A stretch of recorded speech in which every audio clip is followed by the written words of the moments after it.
Hanım, can we start? Hayır, Okay. bir dakika. It's başladı diyor. Tamam, şimdi ben okey verdim. Buyurun. Tamam, okay. Hello, we are in Good Design İzmir online sessions today, and we have a guest, Giulia Tomasello. She's the invited speaker of İzmir, Italy Consulate. Welcome, Giulia. So nice to see you, and we really hoped that you could come in person. I hope that we can do it next time. And I hope as well. Yes, we really looking forward to your being here, because your works are really in line with Good Design İzmir topics, and this year's theme is vital, and your work as a designer, really, we thought that it's really in line with our theme. And let me introduce Giulia Tomasello to you very briefly. Sorry, I will be just, I'm not going to read at the beginning. Well, she's an interaction designer, and I think she's a world person. It was difficult to find her where she lives, and I'm now looking at where she graduated. She's so mixed, which is really beautiful. She has material features MA from Central St. Martin's, and social design MA from Design Academy of Eindhoven, and post-academic smart textiles studies from Ghent University, and also she's a graduate of product design from NABA. And I'm looking at where she is teaching. She teaches at Royal College of Art, Politecnico Milano, Nottingham Trent University. So she's a world person as far as I can see.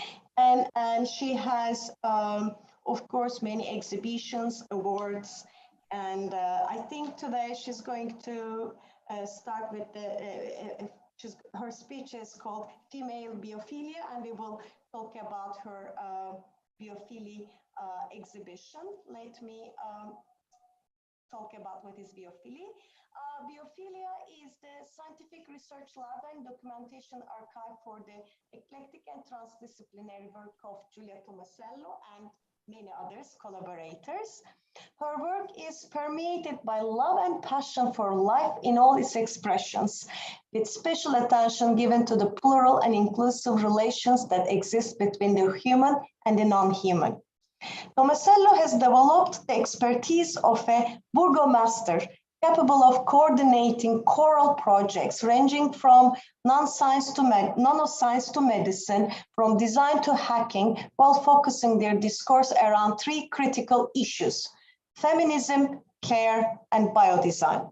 Within her talk, Tomasello will show an opportunity to question how we are changing the way we interpret and question the world, no matter if about biological or social issues. And it will suggest how technology might enter all aspects of our lives. And this text was taken from the critical text created by Federico Bomba within the solo exhibition of Giulia Tomasello called Biyofilya in Ancona 2022.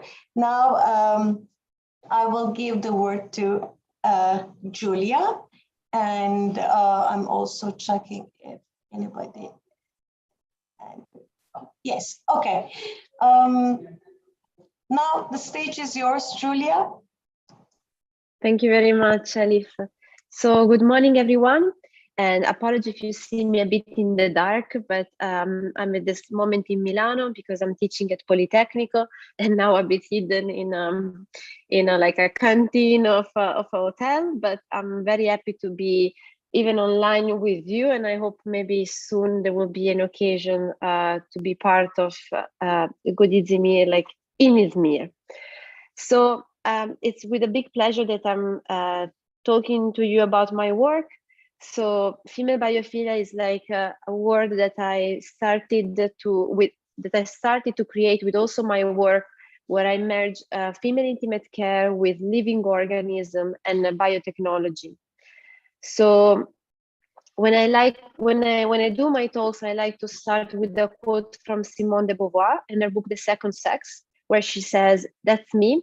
I'm a woman, I have a body, and my body is a social construction rather than naturally given datum. And with this quote, Simone de Beauvoir really wants to mention how the female body is perceived in the society as a constructed body that most of the time the society is expecting something from a female body, and how also at the same time a female or a person with vulva or that and this I wanted to say from the beginning, like when I say woman or when I will say female, it's really an inclusive way. And I mean a person that born with a female sex, a person with a transgender past, or a person in transgender. So it's really eradicating, of course, on how the female body is perceived in the society, my work. But at the same time, I'm passionate about biology, technology. So I really, like in my background of design, I really love to mix how it is to work with bioorganism and, for example, how to biohack the growth of microorganism, or at the same time, how to create textile that they can be interactive. So working in the field of wearable computing. At the same time, mixing this technology in a digital fabrication lab, so working with laser cutting, 3D printing, and also working with biocouture, which is more a discipline, which is rather like talking on how living organism can be integrated on a textile and a fashion point of view, but at the same time also how to grow living organism together with you, where you have this nurturing point of view. So those are some of my projects, which I'm not going to go really through all of them. But what I want to say from here is that what I do with my work is to question and communicate the boundaries between technology and our bodies. And this is really where I'm focusing all the time. My work is to really see how further I can push with my design. And most of the time, indeed, is a speculative design project, because the technology that I embed in a project is probably something that it will happen in a few years' time. And this picture is really represents somehow the activist part and the political part that maybe I bring with my project. So this is a picture from the 70s from the women in Boston, where they were meeting every once in their week to really talk about topics that at the time were considered taboos, and we can say even now they are. So from menstruation to giving birth, sexual pleasure, masturbation, and that most of the time, even now, they're considered taboos. So how can technology really empower somehow those taboos that are so integrated in our society? And how do I try to kind of destigmatize these taboos is to really immerse myself in a multidisciplinary environment and try to see how can I mix different disciplines to create new concepts. So in this picture, for example, I'm at the biohack space in London in Acne Week. Unfortunately, it doesn't exist anymore, but it's a place that was open 24/7, and you as a person, as a student, as an engineer, as a designer, you could go there, learn how to use some machine and just produce science. In this case, what I was doing, I was growing bacteria that were part of my body. But the interesting part here is that I was really practicing multidisciplinary knowledge. So I was every time constantly speaking with different people from different disciplines and just create new knowledge. So, and before actually going to the biohack space, what I was doing, it was mainly to grow bacteria at home, which is maybe something I'm not suggesting, but when I was a student at Central St. Martin's in London, this was my way to grow bacteria, understand how they were growing, and in a way, I was really domesticating biotechnology. What I was growing were mainly different parts of my body, from the nose to the cheeks, to the between fingers, to the vagina, and I was growing them with textiles. So it was really like a growing biotextiles experience. And as you can see, sometimes I was having like fungi, something not really nice to grow. And I was followed by a biologist that was really like protecting me, or at the same time advising me when something was going wrong. And I had to, in this case, kill it, because those were living organisms living with me. And why I was really interested in this is because I'm constantly interested on how with the new technology, with this new discipline of DIY, of do-it-yourself, where everything is completely in the hands of everyone, so everyone can learn almost anything now. At the same time, how everyone can become a participant in the culture and the knowledge of science, and in this case, really become a citizen science. So, but why I was interested in bacteria is because we are made of bacteria, right? And maybe, especially now that we are coming from a pandemic, we are still inside a pandemic, we know how much invisible organisms that they live around, they are also part of us. Somehow we are made of microorganisms, bacteria. And imagine that when I started to look at bacteria, or to study about the microbiome, the studies were saying that in our skin microbiome, we have the 90% of microorganisms and only the 10% of human cell, while now they say 50-50. Because the studies in microbiome started in 2010, so it's really something very new that still is undergoing, and we have more and more papers that we can actually discover new things. And so by being fascinating of this world of in bacteria that are in symbiosis with us, even though we don't see them, I started to look at some case studies that for me were very important to then develop my project. So the first one here, it's a soap, which is called Bacteria, and it's really a soap made of bacteria.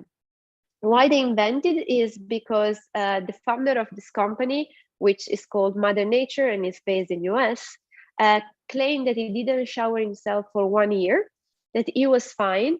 So basically, why we should really every time like clean ourselves, bleach every surface in the room, if actually we are made of those bacteria. So somehow we are kind of cleaning up what is already part of us as healthy. So he made this soap made of bacteria because it's really inspiring to just clean yourself by replacing maybe some bacteria that somehow you lose because on the way that we live every day, we tend to much more live in a clean space. And the second one is a tampon yogurt. In this case, is a frozen tampon yogurt, and this is something that some women are doing when they suffer of candidiasis, and for example, there is a lack of microbiome, of good bacteria in their vaginal flora. So now I have to give up, I have to do a news, like a part of a new paper where they say that actually the vaginal flora of women is not all the same. It changes like from races. So like we have, for example, white and Asian women, they have the majority of lactobacillus as good bacteria. This is why, for example, some women put yogurt, which has probiotics and lactobacillus in their underwear to replace the flora that is missing. While, for example, Hispanic and Black women, they have another type of healthy vaginal flora, which is maybe not based on lactobacillus, but is based on other bacteria. And I want to say this because until now, until like really few months ago, in the pharmaceutical companies, in science, we used to say that every female has lactobacillus as healthy bacteria. So from now we can start to say that it's not true. So most of the papers that has been written before maybe were even racist. And let's move on from this. And let's say that in this case, if you put yogurt in your underwear, it's because you are like Asian or white woman and you have lactobacillus in your flora. And then this other case study is called vaginal seeding. It's a very curious one. So another new paper, which probably has more than 6 years now, shows that if you born from a C-section, you actually are more prone to get some illnesses when you grow up. And why? It's because by not passing through the vaginal canal, so through the natural birth, you're not taking the first microbiome that your mother will give you, and therefore you have less, let's say, good bacteria with you. So what some women started to do was to put a sanitized towel in their vagina before the operation, and then taking it out, do the C-section operation, and when the baby was out, put the towel full of their vaginal bacteria in the face and the body of the baby. And from one side, doctor cannot really say no, because from a rational point of view, you are giving the good bacteria they need. From the other side, they also say that with breastfeeding, with other natural behavior, you're still passing your microbiome, but it's still something ongoing. So, and very fascinating from one point of view. So my question at the time in 2016 was, what if we would wear bacteria to empower women? Like, what if we see what is behind already makeup products, well-being products that we use every day, and maybe we see that they are part of bacteria, and then we use them to empower us. So female biophilia in this case, born. What we are talking about is a kit that I developed for my master in Centre St. Martin's, and that is called Future Flora. So Future Flora is a kit designed for female to treat and prevent vaginal infection. What you will do, you will have an instruction kit where you can grow your own agar-agar pad that you grow on top healthy bacteria. You're maybe growing it in an incubator that in this case at home is like the egg incubator that you can set up for 37 degrees. And once the bacteria are ready, you're taking them with a tweezer and place it in the underwear so that the good bacteria in contact with the vagina will start to replace the bacteria that is missing. Why I'm showing you this instruction is also because what I'm saying here is the data that is still very actual. And that is the 75% of women all over the world can suffer at least once in their lifetime of a vaginal infection. In this case, of bacterial infection, where good bacteria are less, and therefore an infection is coming. So this is the kit of Future Flora. I have a short video to show you. And imagine that this kit was designed in 2016. It didn't have a good life, especially for me in university, because I didn't graduate with a very good, maybe, result. But now it's permanent at MAC, which is the Museum of Art Contemporary in Vienna. And probably we could say that in 2016, talking about female intimate care, talking about biotextile, biohacking was not really something usual. Like bringing technology and social taboos together, especially for the female body, was really a provocation. But slowly, like also with this new wave of feminism, it became much more easier to create this conversation, to talk about it. And now it's part of the design department at the museum to really, as an object that can inspire new conversation. So if I manage, I would like to show you this video. Which I developed in 2016 and 2017 with Maya Zupano, the art director, and where we are really showing how the kit works and also how some women would like to wear it. So I hope you hear the sound. If you don't hear it, you can stop me. So in case, I will move on.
Or as a woman in this society, speaking about your intimate health is definitely frowned upon. So when you hear a female talking about it, you're like, wow, well, she's brave, she can talk about that. And they look at you funny, but it could happen to you, it could happen to your sister, it could happen to anyone. I feel like if you're a woman who needs to speak about her intimate health to a professional, it's always a bit of a difficult situation where you have to awkwardly go into a waiting room full of sort of Justin Bieber lookalikes. It's definitely a taboo. I think in general women tend to keep this problem inside. I've never done this with a guy. I wouldn't feel comfortable and I think he wouldn't be comfortable. He's not sexy, so yeah. Hi, I'm Giulia, Tomasello, and I'm the designer of the project Future Flora. Future Flora is a kit designed for women where the woman can make her own sanitary pad with bacteria and wear it in the underwear to treat and prevent candida infection. A candida infection is this specific scenario where we have an imbalance in the types of microorganisms that grow in a particular place. And when Candida is allowed to grow more than it would normally grow, that's when you get the symptoms of the disease of thrush. I know very little about skin microflora. So the relationship between microorganisms and the human body is extremely complex. Evolutionarily speaking, microorganisms are the reason why we could evolve. Their intricate interaction has enabled multicellular organisms to thrive. So to this day, we sort of draw the line between this intricate relationship between them being part of us and them being separate from us. So the only way that I could describe the relationship between Okay, so I microorganisms hope and you were able humans to is probably listen by saying it's very tight. to the presentation. So, as I told you, like this project didn't have a very easy life at the time.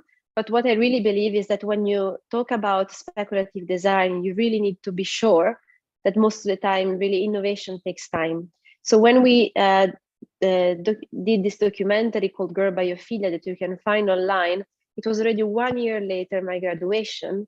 And then 2 years later, this project received the STARS Prize in 2018, which is an artistic prize in honor of the science, technology, like design for the society.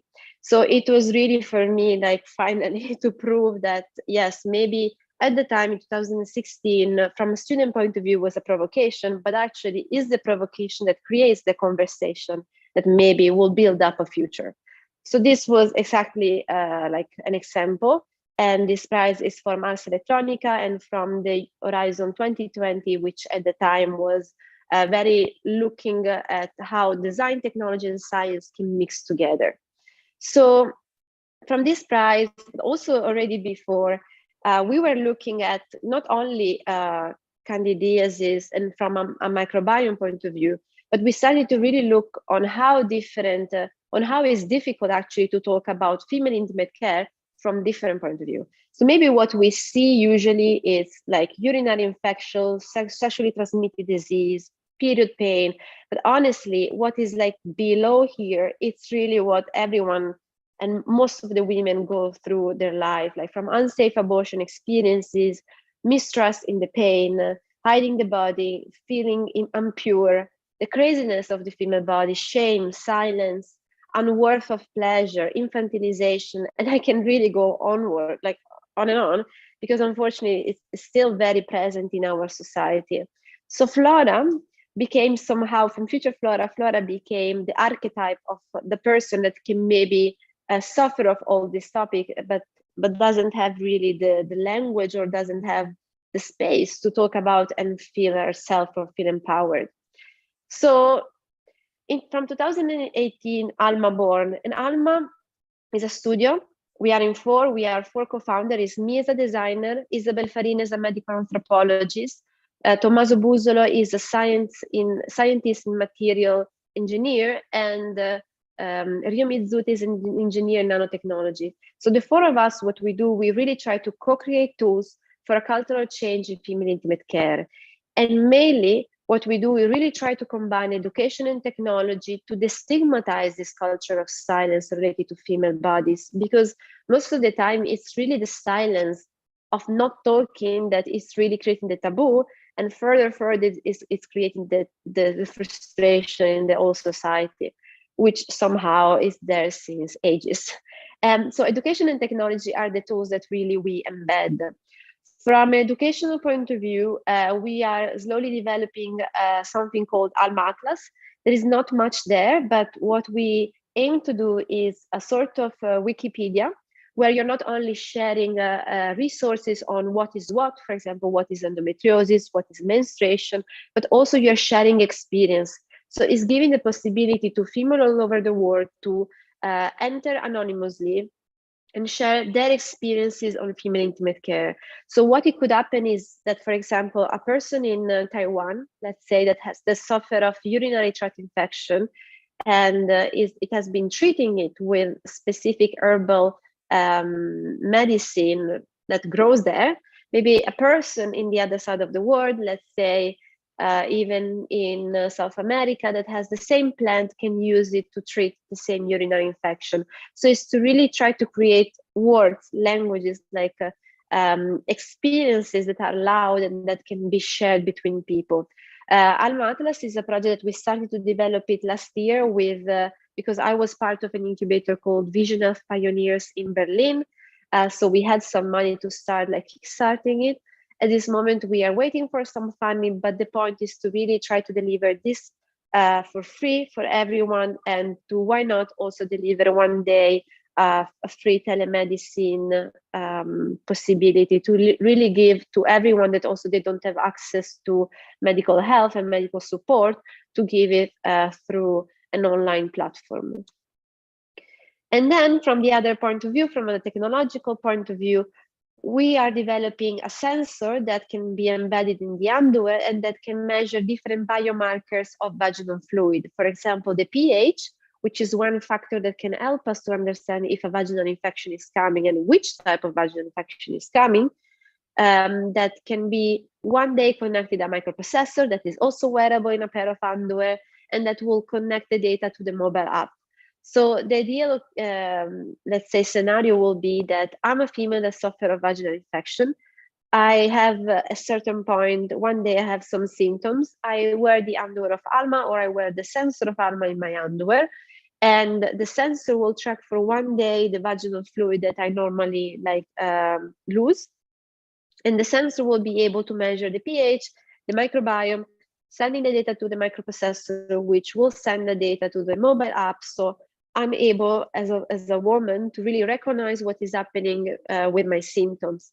I'm able to really not be frustrated, because most of the time it's very difficult to differentiate a bacterial infection from a urinary infection. And I can go to the medical support, to the pharmacy, to really ask for help if I can. So this is a prototype, the one that you can see here, that we developed in 2020 with a funding called Refrim, which it was based on fashion technology and was also part of the STARTS family and of the Horizon 2020. We had the opportunity to collaborate with Fraunhofer IZM, which is a company in Berlin specialized in electronic textiles, and EMPA, which is a company in St. Gallen in Switzerland, which help us to test the electronic textiles in different environments. So I'm not anymore at home making bacteria in my home, but finally we are in the lab, and we are working at we started to work at the Carnarian lab in Cambridge in the UK to really develop the pH sensor and the microbiome sensor. So here you can see it really from a scientific point of view, which in this case, as a designer, I wouldn't be able to achieve, but by collaborating in this multidisciplinary environment, I can really arrive also to develop this sort of technology. So what we did was to move from like a Kapton, a plastic organic substrate, to a fabric substrate, and to a thread substrate. So now what we have is to really 3 layers where the sensor is in the middle. So if the vaginal fluid is going on the top of the first layer, it will be absorbed, going in the 2 electrodes of the sensor and sending the data to the microprocessor to really have something comfortable, antibacterial, and that is mainly washable. So this was the development, the co-development at Fraunhofer IZM in 2020. So this is me, for example, embroidering the electrodes of the sensor, which is something we are still not really sharing, but it will be soon online. And then coating the sensor from a chemical point of view in a pH sensor, and then developing the whole technology that will connect the sensor to the phone. And as you can see here, like when you're developing from a wearable technology point of view, you really need to think on the comfort of the clothes. Like we can also say that like designing a smart underwear is still ambitious, right? Because we don't even have a smart t-shirt, a smart hat, a smart glove. So of course, this project still is on a speculative design perspective. But like, even though it's something that will happen in a few years, we still have to think right now on the type of comfort, aesthetic, ethical point of view that the technology will be embedded. So this is, for example, how the technology can one day sit in the underwear, and this is also was our design in our prototype. But mainly, and maybe this is the difference from Future Flora to Alma, this project we're really co-developing with women and with people. So what we are doing we are really developing practice of care, which are mainly coming from participatory design methodology, to really co-developing together this technology or this even innovation that probably one day, hopefully, will be part of our routine. So what we did was to run a workshop called Alma Meets Flora, which looks like two girls meeting up, but actually is the Alma Sensor meeting vaginal flora. So here you can see only 5 of the workshop, but so far we developed 13 of them. So we started in 2019 in Rio de Janeiro, then we did workshop in Milano, Bangkok in Thailand, Penang in Malaysia, Basel in Switzerland, in Madrid in Spain, Berlin. So we really went all over the world to really try and understand where is the level of taboo first, and we notice that it's everywhere, but also it differentiates from the cultural background. So for example, in Thailand, we had many spirits coming, or in like Basel, it was very difficult, for example, because in Switzerland, you really try to not talk about. In Rio de Janeiro, where other like bigger problem from the society coming in. So of course, like depending on where you are, you really need to try to make differences in language. But what we notice, unfortunately, is that the taboo is there. So again, I will try to show you another small video, which will give you an insight. Oh, it's not this one, which will give you an insight on how like we have been working with women. So just 1 second. I'm trying to give you the right one.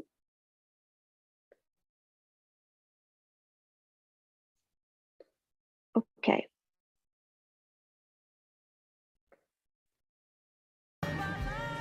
What is about the child is still very big stick.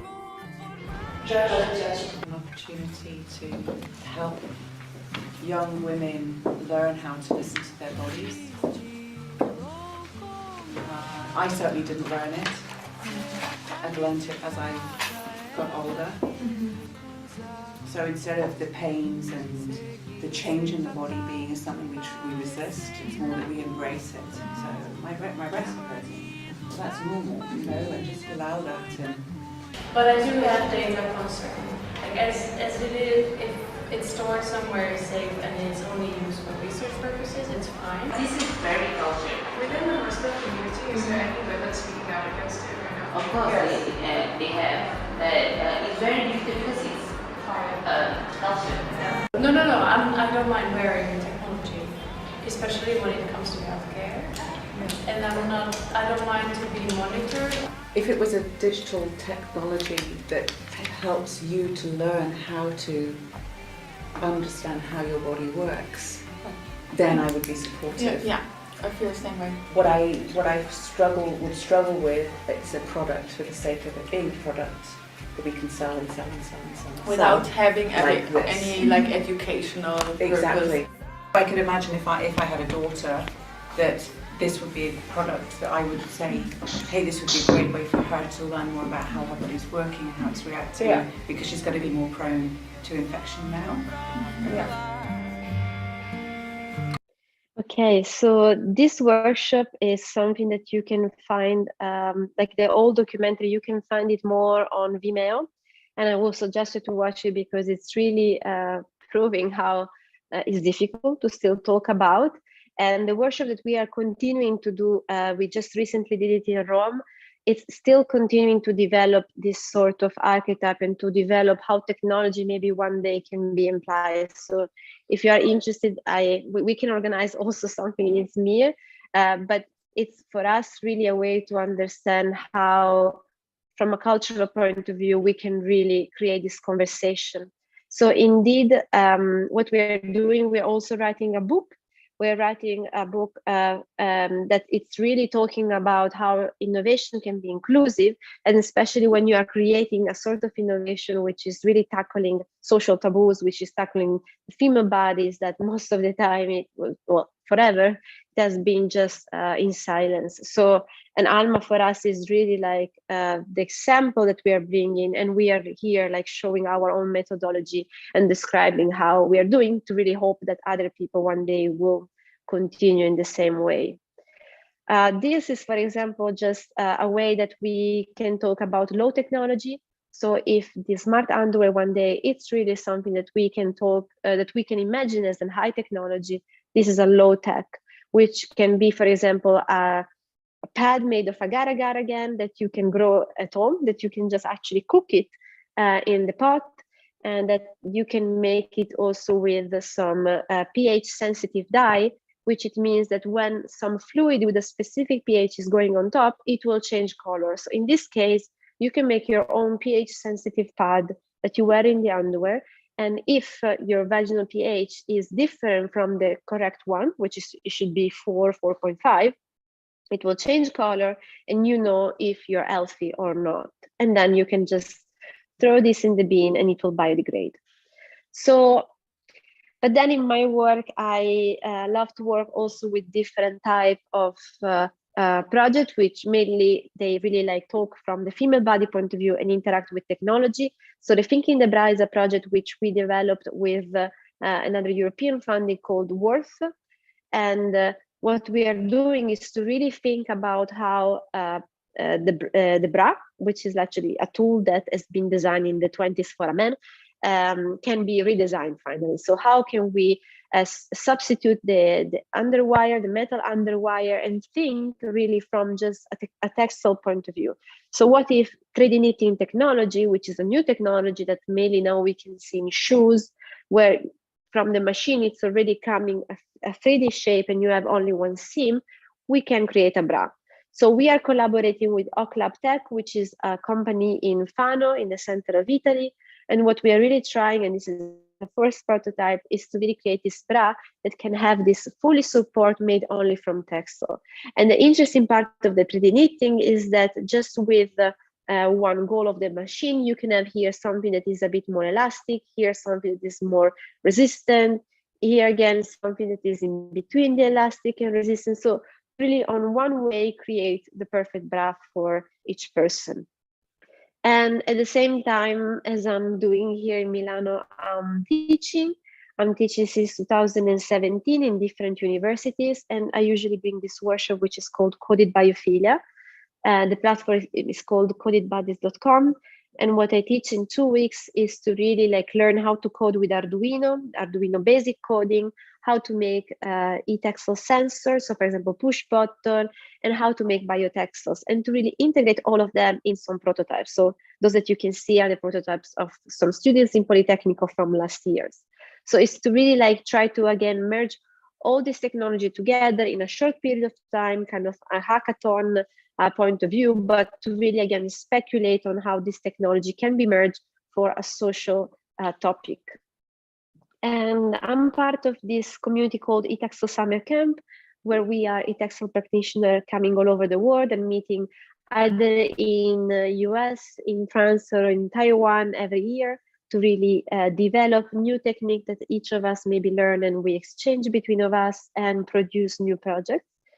And Textile Biophilia is the first exhibition I curated in Nottingham in 2019, where I connected architects, students, but also companies that work with textile and biology together. And Biophilia, where actually Elif read before the critical text, was my first solo exhibition, which I did this February in Ancona in Italy, to really talk about, to really actually bring all my projects together. So for me, it was a first occasion because I never really had a solo exhibition. Then after this, I had other two, one in Vienna and one in Rome. But it was really a way to bring in town, because it's really close also to my hometown, topics that for me were maybe even too ahead, too modern, but actually I realized that people are ready to talk about female intimate care, technology in the underwear, bacteria in the underwear. So it's really giving me also some excitement, because it means that we are really moving forward, and it's time to really bring maybe this project in reality. So this is the other exhibition that I did in Vienna, which it was called Luisa Speaks, and it was mainly like divided in different carpets, in different like small island, where you could listen all the women I've been interviewing so far in these 13 workshops, that they are talking about, for example, about feminism, or about vaginal fluids, about future flora. So different point of view from different people, which it gives you also the richness on how much we can talk about, and in different point of view. So just to end, what I believe is that really technology is getting closer and closer to our skin. And probably the way that I've been showing you until now is also my way on how I love to experiment with materials, with technology, to really create these new scenarios.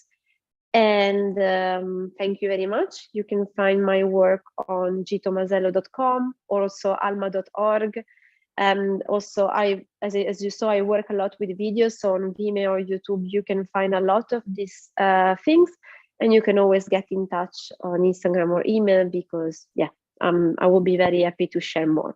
So thank you very much. Well, thank you, Giulia. This was fantastic. Well, okay, I was looking at your work in the website, but listening it from you, it's really a mind-opening experience, and also like I think we would all love to welcome you here in our. I mean, we have several universities. We are from different universities right now. There are people, and I think it would be nice to collaborate with you and work with you with your projects. I think this is also a good start. Let me put it that way. Okay, let me ask, let me look at the group. I mean, the thing is, we are here in Zoom. However, there are people in YouTube as well. And I think because it's recorded, it will be watched more. There can be some questions coming later as well, because I know that there are many people who couldn't listen, but they're going to come and listen later on. Some courses are going on, and there is that problem, I must say that. But let me ask first to the group in the Zoom. And also there might be people in the audience in the Culture Park, and there can be questions in the YouTube. So I'm going to ask it first Zoom, if you allow me. Do you have any questions? The participants in the Zoom group, I don't see. You can write it in the chat box. Sorry, I didn't say it before. We don't have the webinar Zoom, so we don't have a Q&A button at the bottom, but you can write your questions in the chat box, or you can speak up if you would like to. Any questions? No, the participants are here. There are no questions. Any? Okay, Daniele is asking a question.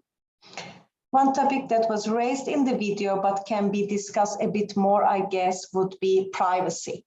Okay. Would you like to? So, yes.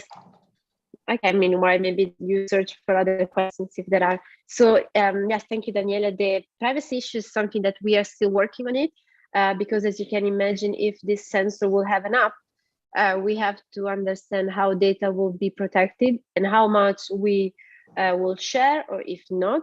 At the moment, what we would like to have is an open source app where data will stay in the phone, so therefore will not be published or shared with any type of third companies, but third parties. But if then we will see that some data will really be helpful for further scientific research, then we will ask to the community, to the people, to like if we can share anonymously some part of the data, and then collaborate with third parties that ideally will be really ethically like conforming like with what we do, and then selling the product. But the reality is that we are a bit far from that. But yes, we are really looking from that point of view to really protect the data and the anonymously part. If I replied. Thank you. And Shelen Kippers, she's the creator of the theme of the event. Thank you so much for sharing this amazing work with us.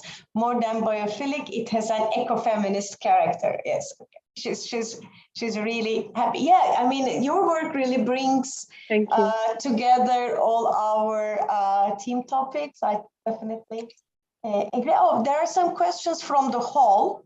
So I feel interesting. So now we are connected to the hall, and Çiçek is going to help us with the question.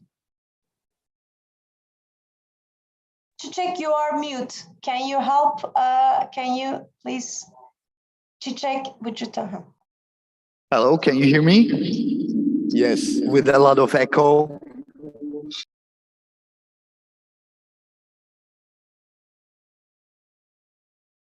It's mute again. Better. Yeah, it's better with the echo. It's fine. All right. Congratulations on the project, first of all. And well, first you mentioned that different races can require different floras. But are these allergy tested also? Can it create allergic reactions on different women? These pads, or are you building them customly? And also, another question: how long does it take to produce one pad, and can it be mass produced? That's what I wanted to know. Okay, thank you very much.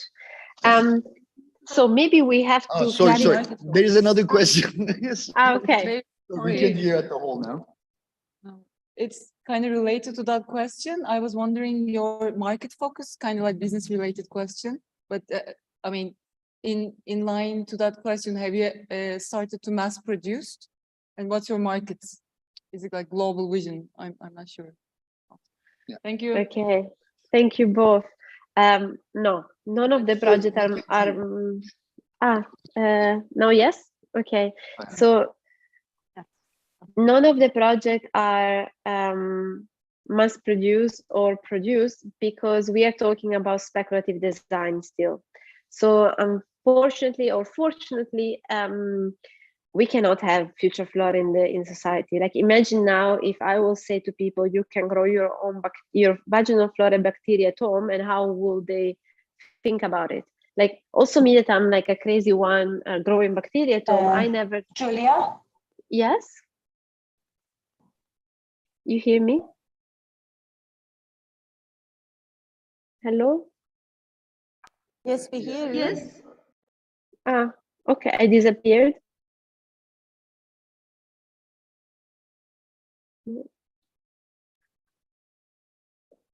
I'm here. I don't know if you hear me though. Okay, sorry, I think, yes, I had an issue, sorry. Okay, please go on. Sorry. No worry. No worry, because I'm also hotspotting. So now what I was saying is that we are still very far to thinking about this project in a product point of view and in a market point of view. Because even me, that I'm a crazy one, I was saying, I never tried future flora in my underwear because we don't have a sterile environment at home. So we cannot claim that growing bacteria in our kitchen, we can grow something that is safe to really put in our underwear. So that was, again, from a speculative point of view, a way to imagine how in the future we could maybe grow things at home and then wear it in the underwear.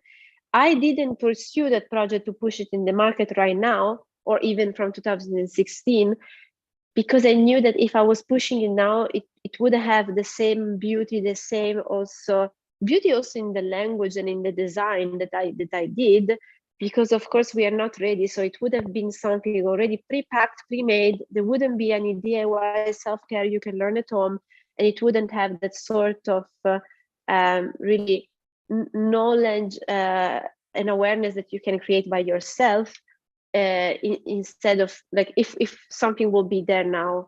And from the bacteria point of view, is not about allergies. So you have to imagine that we born with a microbiome that if we didn't born from a C-section, the most microbiome that we have that is different, mine is different from a leaf one, from C-sec, from everyone, is coming from the vaginal canal of our mother, right? And then by where we live, what we eat, what we do in our everyday life, our microbiome somehow changes, and it has differences on the way that we also behave. So somehow, if we integrate our other bacteria, is not really an allergy, what it will happen, maybe more an infection. But in this case, in the vaginal flora, what we are talking, it's really that, like what I was claiming before that it was racist, is that most of the time we really say, oh, do you have candidiasis? Just take lactobacillus. The reality right now that we have new papers is that not every type of women not every woman can really use lactobacillus. And this is what in the pharmacy we still have. So this is the problem, that still in the pharmacy we have lactobacillus as probiotics for women in vaginal flora. And so what I think there should be really starting to be a difference is that, yes, there is, but for some women that they have lactobacillus in their flora. So this is just very difficult maybe to talk about because, yeah, it's very political also. But I totally believe that is something we need to know. So, of course, me in 2016, I didn't know this. So in my future flora, I claim that you grow lactobacillus for every woman. But now I can actually do this correction because I know that it is not true. So this is what we really need to start to create as sort of debate. But I really don't know when our creation will come alive. Because from even a technological point of view, we are behind. So even from like Alma, even though we developed the sensor, we developed the microprocessor, still is not washable. So the prototype we developed, the underwear, it's working on a lab point of view, but it doesn't yet work with vaginal fluid and by wearing it. So yeah, we need like more than 5 or 10 years or if other people with more money than us will make it before, then we also maybe make it before. So I hope before. I don't know yet. Well, thank you for the both questions.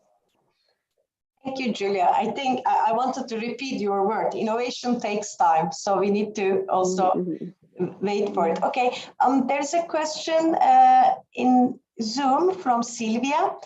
Hi, Giulia. I wonder how did you recruit the women for the workshops, especially where the taboos are more eradicated?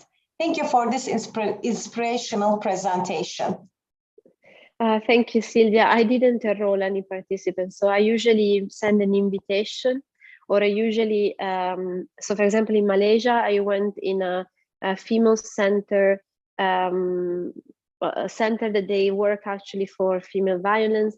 So I really try to go in places where I know there are women that maybe they want or they would like to talk about, and then I open up invitations. So in Thailand, we were in 4 because it was super difficult to find somebody, in Switzerland as well. But for example, in Brazil, in Rio de Janeiro, in the first workshop, I had 17 women that they were actually super activists and they super wanted to talk about. And at some point, the conversation even went in Portuguese and I didn't know how to follow anymore. So it really depends. It really depends. For example, now in June, I just did it in Rome, in a specific neighborhood called Torpignatara, which is quite mixed race. Like there are many immigrants coming from Bangladesh, from India, but somehow maybe the way also I communicate this workshop, I didn't really manage to get like the Bangladeshi woman coming to me and talking to me, which I really loved, but I would have loved to. But for example, we had many women that at the same time was very interesting because I had women from their 60s to their 13, which came to really talk about. And the interesting part in that case was really the age differences. So it's open because, of course, I'm not going to force anyone to talk first about their intimate health experience or about vaginal fluids. And yeah, it's always very difficult to get women involved. But if sometimes I get a group of women that they ask me to do a workshop, then I go and I usually run the workshop because those workshops so far we did them for free. because the point was really to gather data to then analyze them and produce the technology. So we are more than happy to just find more variety rather than pay people to come. That is not the point. Hopefully, I hope there will never be the point. Thank you. Giulia, again, sorry, I was on and off. I think I have a problem with internet, but I'm happy that everything is going fluidly with you, so I don't have any problem. Okay, and there is another question from Sholan Kipers. Sorry, I'm reading this because it's going to stay in the YouTube channel, so I want the questions to be recorded as well, so people also know the questions and so the answers. I wonder if you're concerned with different biological cycles of women. I see that you're mostly collaborating with young women. That's the question I also was thinking.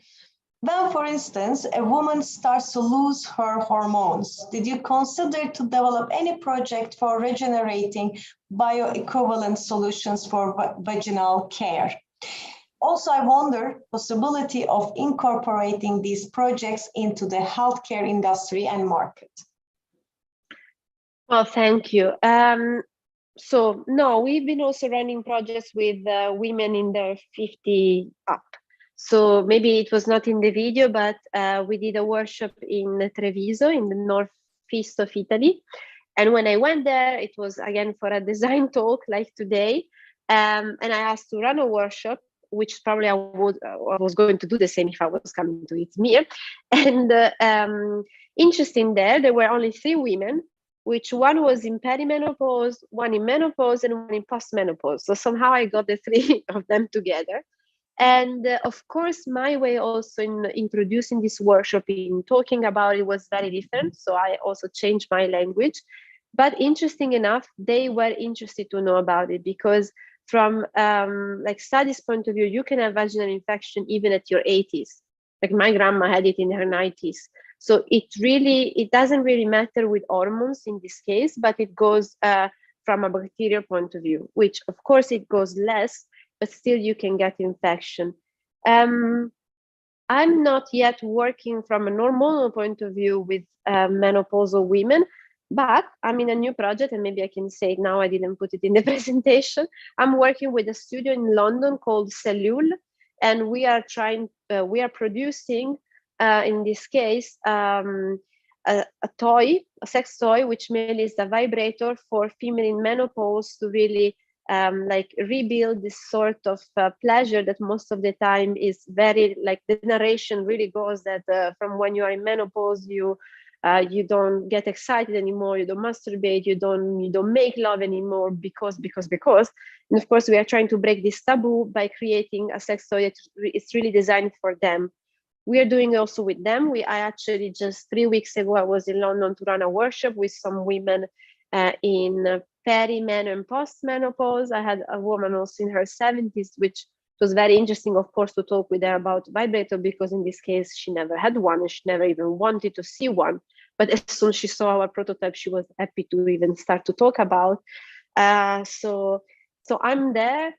From a hormones point of view, I don't really know much. I have to be honest. I didn't really go through. I know what it does from a libido point of view or not, but I also know that it's not something they prescribe to every woman. So I will have to dig much more. But I'm at this moment with Alma, we are much more in the vaginal fluid, and it doesn't only want to portray only young women, but I know that for the majority of the time it's much easier to talk with them, because we are really now in a narration from social media, from everyone, that it's much easier for them to talk.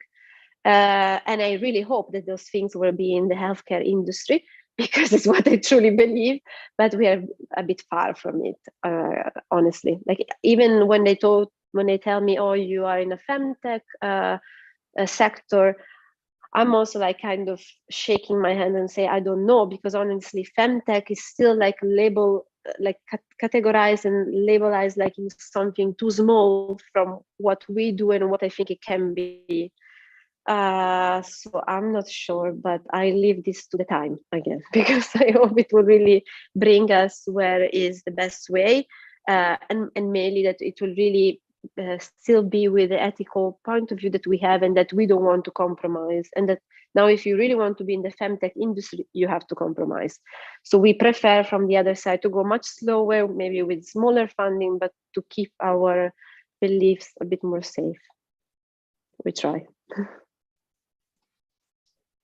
It sounds wise to do that.